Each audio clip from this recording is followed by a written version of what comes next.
Miren, les voy a decir la verdad, Emmanuel Macron no es santo de mi devoción, pero me pueden hacer el favor, me pueden dar el gusto de que nos indignemos un poco con el video que está circulando de Macron siendo golpeado dentro de un avión por su mujer. Supongo que ya lo habrán visto, pero por si no lo vieron, vamos a verlo.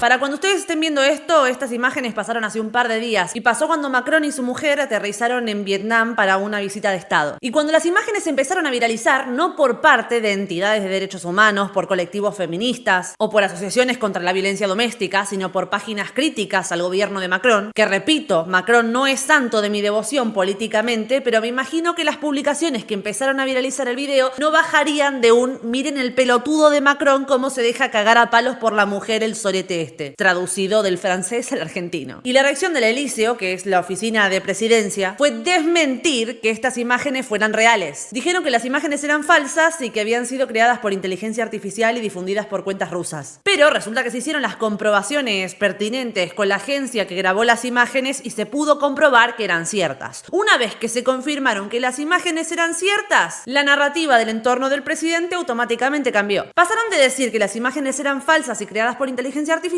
a que del entorno del presidente se empezara a decir que pertenecían a una pequeña disputa y posteriormente dijeron textualmente que fue un momento en el que el presidente y su esposa se estaban relajando antes de comenzar el viaje, bromeando entre ellos. Fue un momento de complicidad. No hacía falta más para dar material a los conspiranoicos. Después de todo esto, salió el propio Macron a pronunciarse al respecto y dijo que estaban bromeando con su esposa como lo hacen a menudo. Eso sí, cuando la mina en el video se ve cómo le da la cachetada, él reacciona atónito. Y no es hasta que se da cuenta de que hay una cámara grabándolo que finge demencia y sonríe como si nada estuviera pasando. Y mientras que la gente se está preguntando si Macron es un pelele o un merquero, a mí me costó tanto encontrar una mirada crítica a la situación que se acaba de vivir y que quedó grabada en un video que terminé en un medio de India. El medio más cercano con una crítica orientada a lo que yo quiero exponer hoy en este video, sí, es un medio que se llama Times of India, India Times. Y el titular que utilizaron en este medio indio dice literalmente Brigitte Macron slap controversy. Would we be laughing if Emmanuel Macron had done it? En criollo, polémica por la cachetada de Brigitte Macron. ¿Nos estaríamos riendo si Emmanuel Macron hubiera sido el que le pega la cachetada? Y la pregunta que se hacen en el artículo es la misma pregunta que quiero plantear yo acá. Imagínense que el video es exactamente el mismo, con la diferencia de que es Macron el que le está haciendo eso a Brigitte. Mismo gesto, mismo lenguaje corporal, ella reaccionando atónita, fingiendo demencia cuando ve la cámara, todo igual. ¿Nos seguiría resultando divertido? ¿Nos estaríamos preguntando si Brigitte es una pelele por soportarlo? Creo que queda de manifiesto que la respuesta es no. ¿Estarían hablando de violencia de género? ¿Estarían hablando de masculinidad tóxica? ¿Estarían hablando de las dinámicas de poder? ¿De los peligros de normalizar la agresión masculina? ¿De que ni una primera dama zafa de esto? Y tenemos literalmente a un presidente de un país europeo siendo agredido por su mujer, 25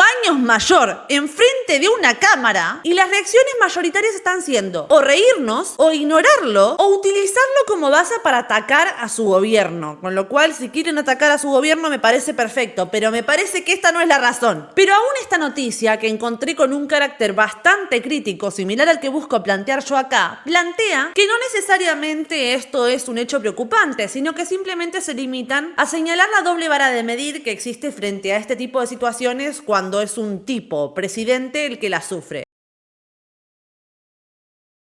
Les voy a decir una cosa, llámenme ridícula, llámenme exagerada, llámenme alarmista, pero para mí esto sí es preocupante. Porque esto para mí no tiene tanto que ver con el daño físico que pueda haber sufrido Macron, porque claramente no lo sufrió, sino con la lunificación y la falta de respeto que tuvo esta mujer para con su marido, que es, da la casualidad, el presidente de una nación, que la llevó a hacer esto sin ningún tipo de miramientos dentro de un viaje diplomático, de una visita de Estado, con una puerta abierta abierta delante de otros testigos y con cámaras afuera. ¿Qué chota está pasando en esa relación? ¿Y qué pasa de las puertas para adentro para que de las puertas para afuera esto pueda llegar a ocurrir? Y voy un paso más allá. Si esto pasa en una relación de tan alto perfil, ¿qué está ocurriendo en la casa de miles de hombres que no están a la luz del ojo público como sí lo está el presidente de Francia? ¿Y qué dice del contexto que nos envuelve que un presidente de un país europeo pueda estar siendo golpeado impunemente por su esposa y que la reacción generalizada sea de delirio jocoso? Imagínense que esto estuviera pasando con cualquier mandataria mujer. Imagínense que estas imágenes salieran si Claudia Sheinbaum hubiera sido golpeada por un marido en estas mismas circunstancias. Si años atrás hubiera pasado con Cristina Kirchner en Argentina. Estoy segura incluso de que hubiera generado clamor social por parte del feminismo si le hubiera ocurrido a una mujer como Giorgia Meloni, que la considera una enemiga de la ultraderecha. Porque incluso la mujer más alejada de sus preceptos ideológicos está más humanizada que el hombre más cercano. Lo llevo a pensar en todos esos hombres que están siendo fajados por sus mujeres adentro de sus casas, o insultados, vapuleados, menospreciados, nulificados, abusados, subestimados, denigrados, violentados de cualquier forma, y que nuestro contexto social, que invisibiliza e invalida todas las formas de maltratos que pueden sufrir ellos, no son capaces de reunir valor para salir a hablar de ellos, siquiera como para reconocerse víctimas. ¿Y qué mensaje les estamos dando a nosotros? Si cuando le pasa al fucking presidente de Francia, nos reímos. ¿Dónde van a ver la esperanza? ¿Dónde van a ver la capacidad que tienen de poder hacer algo y transformar su situación? Si al presidente de Francia le está pasando eso, ¿qué le dice a esos hombres?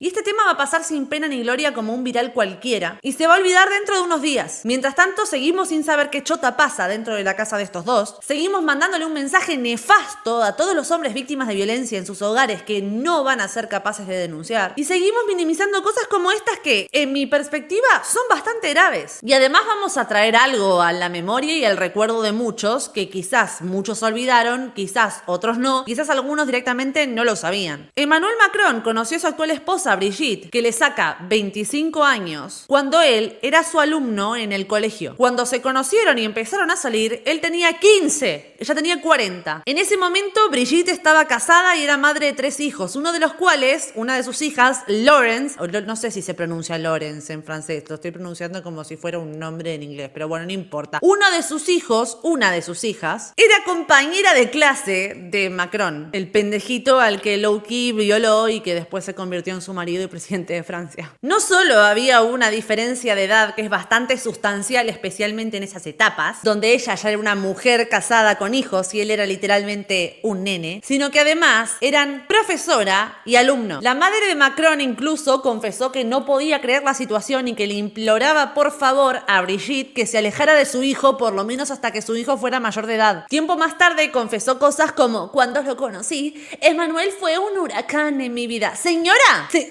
¿a usted le parece? ¿No debería usted estar dándole un poco de vergüenza a todo esto? Porque recordemos que cuando una situación así se da, por mucho consentimiento que haya de la parte del que es menor de edad, la responsabilidad sigue estando y siempre va a estar sobre el adulto. Porque al adulto se le presupone, por lo menos en el plano de la teoría, una madurez psicológica, intelectual y emocional que el adolescente todavía no terminó de desarrollar. Y es el adulto el que debe darse cuenta de que se estaría desubicando. Y una vez que Macron se transformó en una figura pública, esto fue cubierto por la prensa con una suerte de mezcla entre romanticismo y morbo, donde terminaron aceptando la relación como una auténtica crónica de amor política. Y ahora vamos a ponerlo en otra perspectiva. Esta es una vieja de 40 años que se levanta a un pibito de 15, aprovechándose de la admiración que le puede tener él a ella, de la emocionalidad inmadura propia de un pendejito de 15 años y de la satisfacción que le puede llegar a dar a un pendejito de 15 años al que medio le gusta a su profesora, de que su profesora lo acepte a ese nivel. Que el pendejito era el compañero de curso de la hija de la señora de 40 años que posteriormente dejó a su marido y padre de sus hijos para irse con el pendejito. viejito que hoy tiene 40 y pico años es el presidente de Francia, mientras ella tiene 70 y pico, y ante las cámaras, bajándose de un avión, lo cachetea. No sé ustedes, pero a mí me parece recontra turbio. Y como no me voy a ir sin romperles las pelotas un ratito con un poquito de teoría e historia, les voy a leer unos fragmentitos del libro de Daniel Jiménez, Deshumanizando al varón, que tiene que ver con el poder de las mujeres sobre sus maridos en la clase política. Si llegaste a esta parte del video, te voy pidiendo que vayas dándole un like, suscribiéndote si no lo estás ya, copiando el link para compartirlo en alguna parte, etcétera, ¿sí? Por bondad. Y anda pensando que vas a comentar después cuando termines de ver el video, porque también me resulta beneficioso y me interesa de forma personal que comentes. En España tenemos también otros ejemplos de poder e influencia femeninas en reinas como Isabel de Farnesio o Bárbara de Braganza. Benjamin King se refirió al poder que esta última ejercía sobre su esposo, Fernando VI, afirmando que puede persuadirlo como quiera, con tanto poder pero con menos dificultad que la emperatriz madre hacía con su marido, su padre. Y según el embajador portugués, los ministros pasaban buena parte de sus documentos por ella debido a que solo ella sabe lo que debe ser dicho u ocultado al rey. Como su predecesora, Isabel de Farnesio, el dormitorio se convirtió metafórica y literalmente en el centro del gobierno, pues no solo la reina ejercía un gran poder sobre su marido Felipe V, sino que la pareja se reunía con los ministros en sus aposentos. El poder de las mujeres sobre sus maridos en la clase política continúa siendo palpable en la actualidad. Durante su campaña para la presidencia de Estados Unidos de 2012, Newt Gingrich tuvo que enfrentarse a dimisiones masivas de su personal debido a las tensiones que mantenían con su esposa Calista. El gobernador de Indiana, Mitch Daniels, renunció a presentarse porque su esposa e hijas estaban en contra de su candidatura, y Haley Barbour, otro candidato republicano, también anunció que no se presentaría debido a la oposición de su esposa. En Guatemala, organizaciones de empleadas domésticas acusaron a las esposas de los políticos de influir en la decisión de estos para no expandir sus derechos. Maritza Velázquez, presidenta de la Asociación de Trabajadoras del Hogar a Domicilio y Maquila en este país, llegó a afirmar: sabemos que los diputados les consultan a sus esposas sobre estas leyes y ellas les piden que no las cambien porque entonces las empleadas van a tener derechos. En Israel, la esposa del primer ministro, Sara Netanyahu, todavía está siendo investigada por gastos excesivos de fondos públicos que habrían sido utilizados para fines privados. También se enfrentaría a cargos similares la primera dama de Perú, Nadine Heredia, cuya injerencia en la política ha sido ampliamente criticada, llegando a ser apodada Presidenta Nadine. Cuando se le preguntó a un trabajador de la oficina de prensa de la presidencia si Nadine era quien realmente mandaba, este respondió: igual que en tu casa. Una respuesta que a modo de broma revelaba cómo el dominio de la mujer en el área doméstica se extendía al presidente y, en consecuencia, al ámbito político.